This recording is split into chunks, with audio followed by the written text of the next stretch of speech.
Greetings and welcome. Now, you saw the title of the video. You've clicked on the video. You're probably thinking, has he gone insane? Has he gone completely, has he lost his mind? Now, my reasonings are coming in due course. But first of all, I want to say one thing that I really like about my YouTube channel is I get a lot of people view my videos from different sides of the political spectrum. You know, when you have a look at my YouTube analytics, you can see the other YouTube channels that my viewers watch, and there's a wide range there. There's a broad range of different politics, either side of the political spectrum, and I love that. I really do love that. If you're viewing this video right now and you don't really agree with my politics, but you enjoy watching my videos, thank you.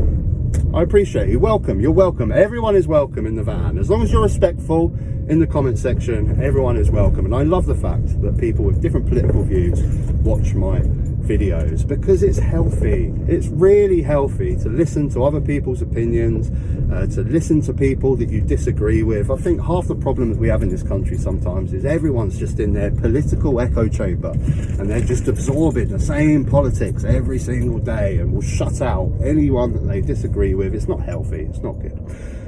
But going forward, the topic of the video brings me on to the Reform Party, because I know I do get a few viewers from people that intend to vote for Reform. They're sympathetic to Reform Party style politics. You know, maybe they're a little bit scared of the sort of gender politics, the woke stuff, or maybe they just want much tighter immigration laws. And you know what? I'm not here to judge you today. We may disagree on politics, but I ain't going to change your mind. I'm not here to change your mind on your opinions. Your politics are your politics. But the one thing I am here to do today, and recommend and suggest, that if you are sympathetic to Reform style politics, in the next election, don't vote for the Reform Party. Just don't.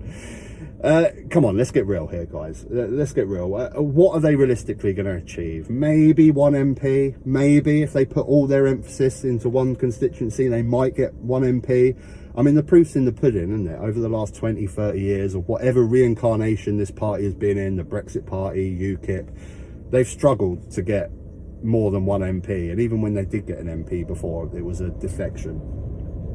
If you want Reform style politics, and apparently according to the polls 10% of the country do want Reform style politics, and I agree that your politics should be represented in Parliament. If 10% of the country agree with these style politics, they should be represented in Parliament. But of course, UK voting system, first past the post, you will always struggle to get those style of politics represented in Parliament. If we had a PR voting system like the rest of Europe use, where if 10% of the country vote for Reform Party will get 10% of MPs in Parliament. We don't have that.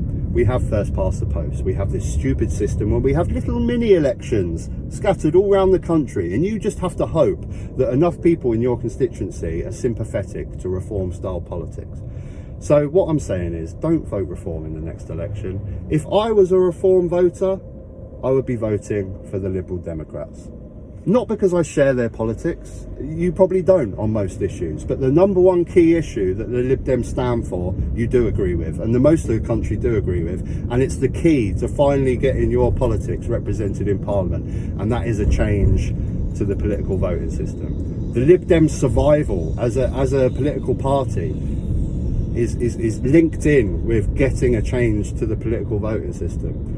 So if I was a Reform voter, I'd be voting for the party that I think is most likely to win the most MPs, that is fighting for a change to the voting system. And the Lib Dems could do very, very well in this next election. We're all in common consensus that the Tories are god-awful. I mean, everyone has come to that conclusion now, especially working people. And they're looking for alternatives to vote for.